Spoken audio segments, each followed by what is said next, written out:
თბილისის მშრალი პორტი ფართოვდება, პორტი განვითარების მეორე ფაზაზე გადადის, სამშენებლო სამუშაოები კი მომავალი წლისთვის დასრულდება. შედეგად პორტს ახალი დახურული საწყობი და საკონტეინერო მოედანი დაემატება. სამუშაოების დასრულების შემდეგ თბილისის მშრალი პორტის გამტარუნარიანობა გაორმაგდება და წლიურად 200,000 კონტეინერის დამუშავებას შეძლებს. თბილისის მშრალი პორტი, რომელიც ივნისში გაიხსნა, თითქმის 100%-იანი დატვირთვით მუშაობს, როგორც კომპანიაში განმარტავენ, სასაწყობე სივრცეები გადატვირთულია პირველი ფაზის ფარგლებში, პორტის ინვესტიციამ $20 მილიონ მიაღწია.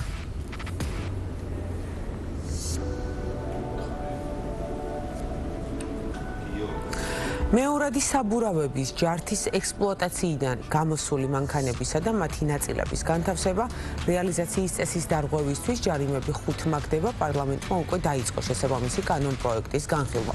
დოკუმენტის მიხედვით ჯარიმა ფიზიკური პირებისთვის 2,500 ლარამდე იქნება, იურიდიული პირებისთვის კი 5,000 ლარამდე.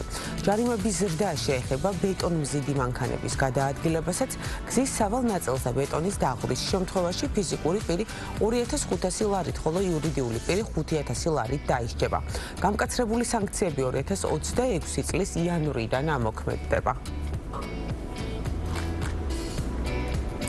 თელავში ახალი თანამედროვე სტანდარტების არასახიფათო ნარჩენების ობიექტი განთავსდა, მის მოწყობაზე უკვე დაწყებულია აქტიური მუშაობა სახელმწიფო რწმუნებულის ადმინისტრაციაში გამართულ შეხვედრაზე მოძველებული ნაგავსაყრელების მდგომარეობა და მათი თანამედროვე ინფრასტრუქტურით ჩანაცვლების გეგმა განიხილეს.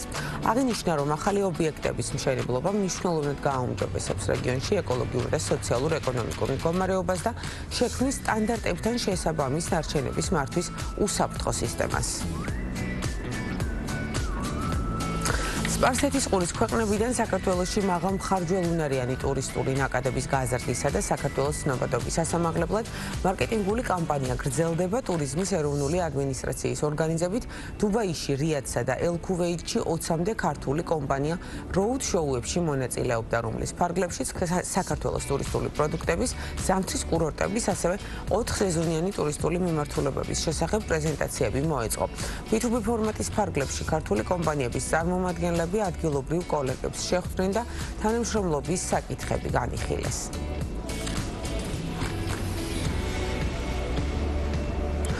ყველაზე მასშტაბური დეცენტრალიზებული ტექნოლოგიური მოძრაობა კავკასიასა და ცენტრალურ აზიაში. თბილისში 2025 წელს გლობალური ტექ უიკენდის წარმატებული დებიუტის შემდეგ დედაქალაქი ახალი ღონისძიების მასპინძლობისთვის ემზადება.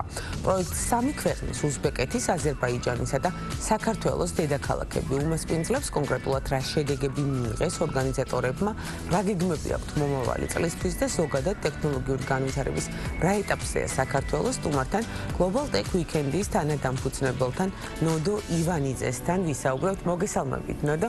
ძალიან დიდი მადლობა სტუმრობისთვის.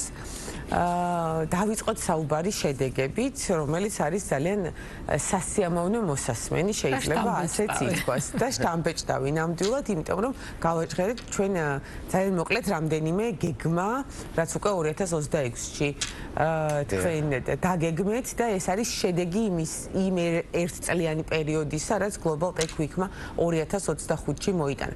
მოდით დავიწყოთ შედეგებით. რა იყო განსაკუთრებული, რამ გადააჭარბა თქვენს მოლოდინს 2025-ში, რომ გითხრათ? პირველ რიგში მადლობა მოწვევისთვის, მახსოვს 6 თვის წინ დაახლოებით ამ სტუდიაში ვაცხადებდით, რომ აი ამადა ამ შედეგებს ველოდებით კონკრეტული რაოდენობის ადამიანებს და მაშინვე შეგპირდით, რომ ვერ გაგიზიარებდით ყველა შედეგებს. მოხარული ვარ, რომ პირველ წელს თბილისი ამ გლობალურ ღონისძიებას, ერთობას ღონისძიებების ძალიან კარგად შეხვდა, საზოგადოებამ კარგად გაიგო კონცეფტი. 3 დღის მანძილზე რეკორდული 10,000 დამსწრე ყავდა, რომელიც იყო გადანაწილებული 45 სხვადასხვა ღონისძიებაზე. როგორც თავიდან მეხსნით, Global Tech Weekend-ი ეს არ არის ერთი კონფერენცია ან ღონისძიება, ამიტომ ეძახით ტექ მოძრაობას, რომელიც შეადგენს ღონისძიებების ერთობლიობას.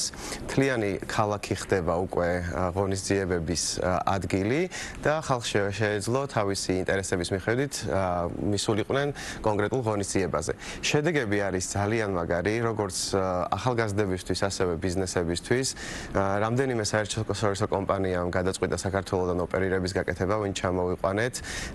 მოხალისეები 200-ზე მეტი ახალი ისე ყავდა ჩართული.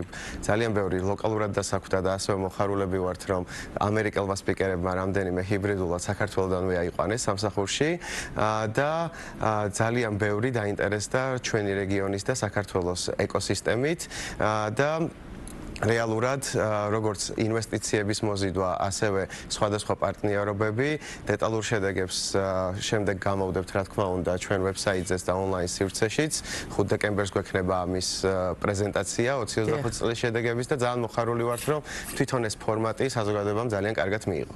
კი ბატონო, ანუ ტექნოლოგიურ ეკოსისტემაზე პირდაპირი და არაპირდაპირი ეფექტები დროის მოკლე მონაკვეთიც არის უკვე შესამჩნევი, რაც არის ძალიან მნიშვნელოვანი. ახლა კი გადავიდეთ 2026 გეგმებზე. თბილისი, ბაქო და ტაშკენტი. ხომ ასეა, რატომ შეირჩა ეს სამი დედაქალაქი? რა პერიოდულობით ფიქრობთ წლის განმავლობაში Global Tech Week-ის გამართვას და რა იქნება ახალი და განსაკუთრებული 2026-ში? თბილისის წარმატებას კიდევ ამყარებს ჩვენი სწრაფი გაფართოება. ძალიან ბევრი დამსწრე იყო ჩამოსული სხვადასხვა ეკოსისტემის აქტორები ჩვენი რეგიონიდან, ცენტრალური აზიიდან და კავკასიიდან. იმდენად მოეწონათ ფორმატი, რომ შემოგთავაზეს ეს ფორმატი გასულიყო მათ ქვეყნებშიც, ამიტომ დავამატეთ უზბეკეთი 2026 წლის 24-26 აპრილი, შემდეგ ისევ იქნება თბილისში. თბილისი ყოველთვის იქნება, ასე რომ ვთქვათ, ლიდერი, ყოველთვის მთელი ახალი ინოვაციები დაიგეგმება და განხორციელება თბილისში და შემდეგ 2026 წლის ოქტომბრის ბოლოს ბაქოში, აზერბაიჯანში და ამით უკვე თავისუფლად შეგვიძლია ვთქვათ, რომ ვართ რეგიონის ყველაზე დიდი ტექ მოძრაობა და მხოლოდ 2025 წელს მინდოდა ესეც მეხსენებინა 130-ზე მეტი კომპანია შემოუერთდა ამ მოძრაობას და 2 მილიონ ლარზე მეტი დაიხარჯა და დატრიალდა ეკონომიკაში ამ 3 დღის მანძილზე, რაც პირველი წლისთვის ძალიან მაგარი შედეგებია და ამ ყველაფრის გასამაგებას და გაოთხმაგებას ველოდებით 2026 წელს. კი ბატონო, და რომ დავუბრუნდეთ რეგიონული თანამშრომლობის მნიშვნელობას, რადგან ბაქო და ტაშკენტი არის ნახსენები 2026-ში, რეგიონული თანამშრომლობის მნიშვნელობა ადგილობრივად ტექნოლოგიური ეკოსისტემის განვითარებაში სტარტაპერებისთვის ეს რისი მომტანია, რომ გითხრათ? რეგიონი ზოგადად ძალიან მნიშვნელოვანია როგორც სტარტაპერებისთვის, ასევე დიდი კორპორაციებისთვის. Global Tech Weekend აერთიანებს არა მხოლოდ სტარტაპებს, არამედ ნებისმიერ ადამიანს და ტექნოლოგიები უკვე ყველა სფეროშია დამედასტურებით. ჩვენ რეგიონში ხშირად არის ხოლმე, რომ იძახია, რომ აზერბაიჯანი უფრო კარგია, უზბეკეთი უფრო კარგია საქართველოს, ჩვენ ამის დანგრევა გვსურს და კოლაბორაცია გვინდა კიდევ უფრო გავამყაროთ ამ რეგიონებს შორის, ვართ შუა კორიდორი, სპეციალურად რატომ ავირჩიეთ უზბეკეთი და აზერბაიჯანი, იმიტომ რომ რამდენიმე სექტორი ამ სამი ქვეყნის კოლაბორაციის გარეშე არ განვითარდება რეგიონში და თვითონ რეგიონი ძალიან საინტერესოა როგორც ამერიკისთვის, ასევე ევროპისთვის და სხვა აზიის ქვეყნებისთვის და ვცდილობთ მაქსიმალურად გავაერთიანოთ ეს რეგიონის ტექ ეკოსისტემა. და რომელ ტექნოლოგიურ მიმართულებებს აქვს ჩვენს ქვეყანაში საინტერესოა ყველაზე დიდი პოტენციალი, ანუ სად ვართ ჩვენ ინოვატორები? საქართველოს ზოგადად დასაწყისიდან ყოველთვის ესე ვახსენებ ხოლმე ჩემ უცხოელ მეგობრებთან ვართ ინოვატორები, ღვინის ტექნოლოგიებიდან დაწყებული, რომელიც 8000 წლის წინ მოვიგონეთ, არ გავჩერებულ ვართ.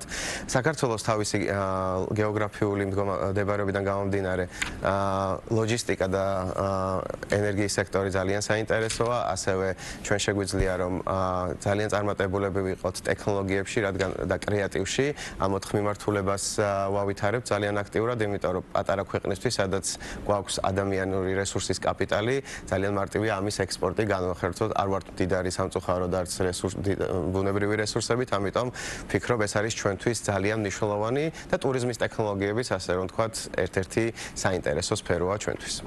კი ბატონო, ანუ უნდა ფოკუსირდეთ იმ მიმართულებებზე, რაც არის ჩვენთვის მომგებიანი, ხომ ასე? ანუ ტექნოლოგიებშიც ეს მიმართულებები არის მომგებიანი.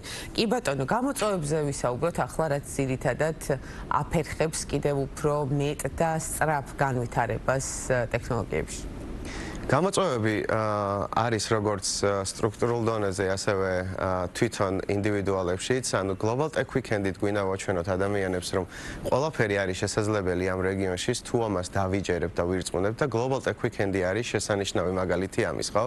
ანუ იყო ფაქტიურად პირველი წელი, 7 თვეზე ნაკლები და ყველანაირი რეკორდი მოხსენით და ნათელი მაგალითია თუ საერთო ხედვის ქვეშ ბევრი ადამიანი გავერთიანდებით, რამდენი რაღაც არის შესაძლებელი, როგორც ფინანსური რესურსით, ასევე ადამიანური რესურსით და ხშირად ამას ვაწყდებით, რომ ჩვენ რეგიონში ძირითადად ბევრ შეიძლება რწმენა ქონდეს დაკარგული, რომ არა ჩვენ არაფერი არ გამოგვიგვივა, სხვაგან უფრო მაგრა აკეთებენ, მაგრამ ჩვენ ამ იდეოლოგიის საწინააღმდეგოდ მუშაობთ, რომ კი ჩვენზეა დამოკიდებული ინდივიდუალურ ადამიანებზე, როგორ წავიყვან ჩვენ ქვეყანას და რეგიონს.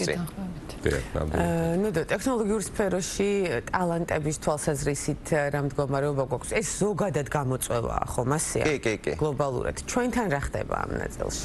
ხო, ჩვენთან სხვათა შორის, აი, რო შევადაროთ რეგიონი, უზბეკეთი გადადის იმ სიტუაციას, სადაც ჩვენ ვიყავით რამდენიმე წლის წინ. არსებობს ესეთი აუთსორსინგ ეკონომიკა, როდესაც საერთაშორისო კომპანიები შემოდიან შენ ქვეყანაში და ასაქმებენ ლოკალურ ტალანტებს, რაც იწვევს ასე რომ თქვა დონის ამაღლებას და შემდეგ უკვე უნდა გადავიდეთ შემდეგ ეტაპზე, როდესაც ჩვენ თვითონ ვქნით ჩვენ ტექნოლოგიურ პროდუქტებს. სხვას კი არ ვემსახურებით და სხვაგან იქნება პროდუქტი და აი ამ პერიოდში ვართ საქართველოში, უზბეკეთში იწყება ის, რაც საქართველოში იყო რამდენიმე წლის წინ და ფაქტიურად საქართველოდან უკვე ვუზიარებთ გამოცდილებასაც რეგიონის ქვეყნებს და ამასაც ვავითარებთ, რომ რეალურად ახალგაზრდებმაც, მაგიტომ ყავდა 200-ზე მეტი მოხალისე ჩართული და წელს გაცილებით მეტი გვეყოლება, დასაწყისშივე იცოდნენ რა მიმართულებები ისწავლენ, იმიტომ რომ ხელოვნური ინტელექტის შემოცვლით ძალიან ბევრი მიმართულება იცვლება საქართველოში და ამასაც აქტიურად ვაძლევთ განათლებას ახალგაზრდებს. შეიძლება ერთი კითხვა მაგაის თქვენ ახსენეთ ვოლონტიერები, რომლებიც ჩართულები იყვნენ. როგორ ხდება მათი შერჩევა თუ ნებისმიერ ადამიანს, ვისაც აქვს სურვილი, შეუძლია რომ ჩაერთოს ამ საქმიანობაში? ჩვენ ყველა უნივერსიტეტთან ვაგზავნით მოთხოვნას და შემდეგ ნებისმიერ შეუძლია რომ ჩაერთოს და ძალიან მაგარი პრაქტიკაა, ფაქტიურად 120 საერთაშორისო სპიკერი ყავდა ჩამოყვანილი სხვადასხვა ტოპ კომპანიებიდან, როგორიც არის Netflix-ი, Warner Brothers-ი და ასე შემდეგ და თითოეული მოხალისე ერთ სპიკერს იყო მიმაგრებული 3 დღის მანძილზე, უხსნიდა ქვეყანაზე, კულტურაზე და ასევე თვითონ იღებდა მაქსიმალურ ცოდნას და ეს იყო ერთ-ერთი ყველაზე მაგარი გამოგონება, რაც კი გავაკეთეთ, იმიტომ რომ ძალიან დიდი შედეგები გამოიწვია ამან და ნებისმიერი მოხალისე ახლა ჩვენ ღია ვართ მთელი წლის მანძილზე ჩვენი მოძრაობა არ ჩერდება, მუდმივად მუშაობთ და ველოდებით ახალგაზრდებს. ვინც 2025-ში მონაწილეობდა და ითავსებდა მოხალისეობას, თუ აქვს შანსი, რომ 2026-შიც კვლავ იყოს მოხალისე, საინტერესოა და გარდა ამისა, რა იქნება 2026 წლის მთავარი დევიზი, მესიჯი, რომ გითხრათ? დიახ. პირველ რიგში ნებისმიერი მოხალისე, ვინც იყო ჩართული ამ მოხალისეებიდან რამდენიმე უკვე იქნება ახალი მოხალისეების ლიდერი, ავიღეთ უკვე ჩვენ კომპანიაში და შეუძლიათ ისევ დაბრუნდნენ და მიიღონ უფრო განსხვავებული გამოცდილება. რაც შეეხება 2026 წლის მთავარი მიმართულება იქნება, რომ გაცილებით მეტი სექტორი დავფაროთ და 15-მდე სექტორს გავაერთიანებთ. 100-მდე ღონისძიება იქნება ერთი კვირეულის ფარგლებში და ძალიან საინტერესო იქნება შემდეგ ივნისის შემდეგაც შევხვდეთ 2026 წელს და მოვყვეთ შესრულება თუ არა, იმიტომ რომ პირველ წელს გადააჭარბა იმ მოლოდინებს, რასაც ველოდებოდით. კი ბატონო, ნუ ახსენეთ Netflix-ი, Meta, სპიკერები, თუ ფართოვდება სპიკერების და იმ ქვეყნების ჩამონათვალი, საიდანაც ისინი ჩვენს დედაქალაქს ეწვევიან. გლობალური ბრენდების რო. დიახ, რა თქმა უნდა, პირველ რიგში მინდა გესმოდეთ, რომ ძალიან რთულ პერიოდში მოგვიწია ამ ადამიანების ჩამოყვანა. არასტაბილური გეოპოლიტიკური სიტუაცია იყო რეგიონში, ირანის და ამერიკის მეშვეობით და 22 ამერიკელი ტოპ სპიკერი ყავდა, საელჩოებთანაც კი გავიარეთ კონსულტაციები და მოდიოდნენ ქვეყანაში და ბრენდთან, რომელსაც არ იცნობდნენ. ეხლა თითოეულმა სპიკერმა 5 ახალი ადამიანი დაარეკომენდირა, ისე მოეწონათ ეს ფორმატი, რომ უმრავლესობა ახალი სპიკერების, რომ ფისაც კი არ გთხოვენ, ისე მოდიან, რომ ეს რეგიონი და ეკოსისტემა გამოიკვლიონ, ამიტომ საქართველოში სპიკერების ნაწილი მთლიანად გამოიცვლება და ჩანაცვლდება, ძველი სპიკერები გადანაწილდებიან სხვა რეგიონებში და ქართველებს მასპინძლობა არ გვეშლება და ერთხელ აქ თუ ვინმე ჩამოვა, მერე აღარ ჩერდება, უნდა რომ ჩამოვიდეს და ჩამოვიდეს. ამიტომ კომპანიების სია გაფართოვდება და რამდენიმე ახალი სექტორი გვემატება კიდევ გლობალ ტექ ვიკენდზე.